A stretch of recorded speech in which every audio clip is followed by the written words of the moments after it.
பிள்ளையார் சிலையை உடைச்சார். அவர் உடைச்சாருன்னா அந்த பிள்ளையார் சிலையை உடைச்ச கேஸ் வந்து போணுச்சு கோர்ட்டுக்கு போன பொழுது கோர்ட் ஜட்ஜுக்கு தான் தெரியுமா பெரியார் யாருன்னு. அதனால வந்து எப்படியாவது பெரியாரை கழட்டி விட்டுருவோம் அந்த கேஸ்லேருந்து அப்படின்னு நினச்சிக்கிட்டு பெரியாரை மடக்கி கேட்குறாரு. ஏதாவது ஒரு இடத்துல பெரியார் பிறழுது, ஆமாங்க தெரியாமல் நடந்து வச்சுங்க, கைது வரை கீழே போட்டேங்க, அப்படிதான் ஒன்று சொன்னார்னா ஒரு விடுதலை பண்ணி விட்டுலாம்ல அப்படின்னு சுற்றி கேட்குறாரு. பெரியார் கொஞ்ச நேரம் பொறுமை இழந்தார். கோர்ட்டில் பொறுமை இழந்து, ஐயா நீங்கள் ஏதோ மடக்கி கேட்குறீங்க, நீங்கள் நேரடியாக கேளுங்களேன், பிள்ளையார் சிலையை உடச்சியா கேளுங்க அப்படின்னு.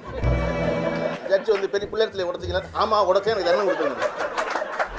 ஜட்ஜுக்கு ஒரே திகைப்பாக போச்சு. என்னடா அது, எப்படியாவது அனுப்பிச்சி விட்டுலான்னு பார்த்தா இவர் நேரடியாக கேட்க சொல்லி வாங்குறாரு அப்படின்ட்டு சொல்லி முடிச்சா பெரியார் சொன்னார், ஒன்று சேர்த்து சொல்லிடுறேன், இப்போ எனக்கு என்ன தண்டனை கொடுக்குறீங்களோ இந்த தண்டனையை அடுத்த வருஷம் பிள்ளையார் சிலையில் கொண்டு பிள்ளையார் சிலை கடல்லையும் கடத்துல போடுற மாதிரி அவனுக்கு கொடுக்குறேன்.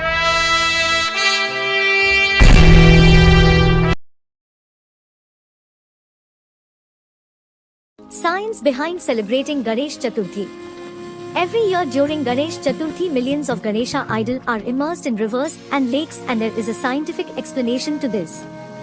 You see that Ganesh Chaturthi is celebrated in the month of September every year, after or during monsoon season in India, which swells up the river and is associated with increased infectivity of river due to higher concentration of microbes in it as a result of monsoons.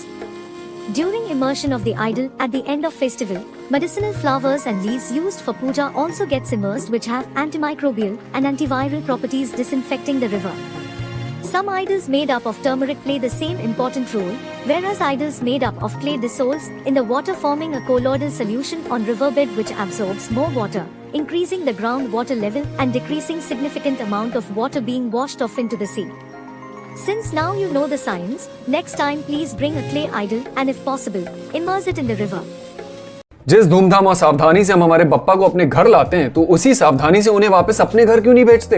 हम सबको पता है कि POP का use नहीं करना चाहिए, लेकिन ये नहीं पता कि क्यों नहीं करना चाहिए, क्योंकि जो पीओपी से बनी मूर्ति का हम विसर्जन करते हैं उसे डिसॉल्व होने में 10 साल लग जाते हैं, यानी बप्पा अपने घर पहुंच ही नहीं पाते। और इस प्रोसेस में ये मूर्तियां पानी का ऑक्सीजन लेवल कम करती हैं और उसे क्लाउडी बनाती हैं, जिससे फिशेस मरती हैं। इसके अलावा इन मूर्तियों पे यूज किए गए पेंट्स में भारी मात्रा में लीड और मर्क्यूरी होता है, जो पानी को एसिडिक बनाता है और ये मरीन लाइफ के लिए पॉइजनस है। अप टू 60 to 70% आइडल्स अभी भी पीओपी के बने होते हैं, क्योंकि इन्हें बनाना ज्यादा आसान और सस्ता होता है और क्ले के कंपैरिजन में पीओपी पे ज्यादा डिटेलिंग दी जा सकती है।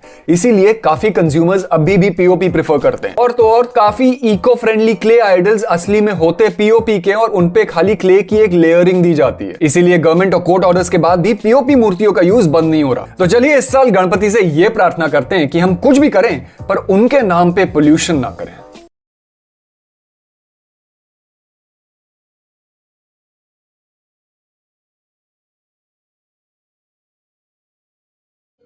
Pradhani Muthirulappa Pillai during the reign of Muthuramalingga Sethupathi, as the king was minor infant, Pradhani took over the control of entire kingdom. He brought order and peace in kingdom by introducing various tax and revenue reform. Due to ideological differences arose in later years between him and king, he retired from his position. It was based on his plan. Mullai Periyar Dam was constructed by John Penicuik after 100 years. He was still remembered for his contribution by his people.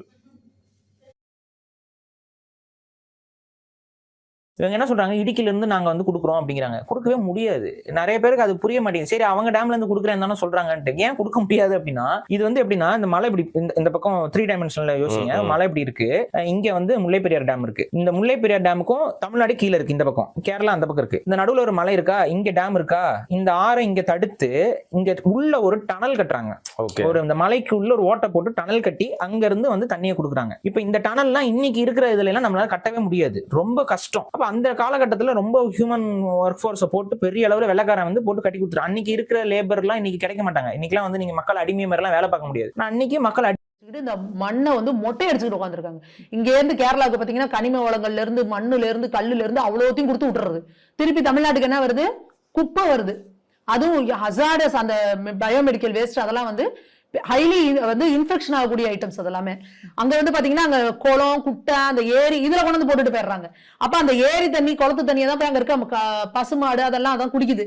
அப்ப அந்த பசுமாடுக்கு ஏதாவது infection ஆச்சுன்னா அதை பாலை குடிக்கிற குழந்தைகள் மக்கள் எல்லாருக்கும் இது எவ்வளவு தொட்டு தொட்டு. அதே போல அந்த நிலத்துல போட்டு டம்ப் பண்ண மண்ணு நாசமா போயிடுமா இல்லையா? அப்போ இப்படி ஒரு இவ்வளவு பெரிய இது இருக்கப்போ இங்க எங்க போனாங்க இந்த சுற்றுச்சூழல் ஆர்வலர்கள்னு திரிவாங்கல்ல. நீங்க ஏதோ திமுக ஆட்சியில இல்லாதப்ப பாத்தீங்கன்னா எதிர்கட்சியா இருக்கிறப்ப டெய்லி பாத்தீங்கன்னா இந்த நாங்க சுற்றுச்சூழல் ஆர்வலர்கள், நாங்க தான் இந்த உலகத்தோட நண்பர்கள் அப்படின்னு சொல்லி கிளம்பி வருவாங்க. அவங்க எல்லாம் எங்க போனாங்க? இப்ப கோமால உட்காந்து கிடக்குறாங்களா? நல்ல கிறிஸ்துவர் இந்து மதத்தை விமர்சிச்சு பாட மாட்டார். KJ ஜேசுதாஸ் தான் நல்ல கிறிஸ்துவர். நல்ல இஸ்லாமியர் இன்னும் நாவூர் அணிப்பா இந்து மதத்தை விமர்சனம் பண்ணி ஒரு பாட்டு சொல்லுது. அவரோட ஒரு முஸ்லீம் பாடகர் நீங்க பார்க்க போறீங்களா? நல்ல இஸ்லாமியர் இந்து மதத்தையோ எந்த மதத்தையும் விமர்சிக்க மாட்டார். நல்ல கிறிஸ்துவர் இந்து மதத்தையோ எந்த மதத்தையும் விமர்சிக்க மாட்டார். இந்த மாதிரி அங்க வந்து கிரிப்டோ இல்லாட்டி இந்த மாதிரி இருக்கிறவங்க, இந்த வேஷம் போடுறவங்க, கடவுள் மறுப்புன்னு சொல்றவங்க தான் பண்ணுவாங்க, மத்தவங்க பண்ண மாட்டாங்க. நல்ல 1000 பேர் வந்து நெத்தியில வந்து கருப்பு தழும்பு படக்கூடிய 1000 இஸ்லாமிய நண்பர்கள் எனக்கு இருக்கிறாங்க. தழும்பு பட்டு இருக்கிறவங்க இருக்கிறாங்க. அவங்க ஒரு நாள் விமர்சனம் பண்ணுவாங்க. அவங்களை நியாயப்படுத்தவோ தங்களை விளக்கம் கொடுக்கவோ தான் யார் என்று புரிய வைக்கவோ முயற்சி பண்ணுவாங்களே தவிர இந்து மதம் தப்புன்னு சொல்ல மாட்டாங்க. தப்பா இருந்தா கூட பேச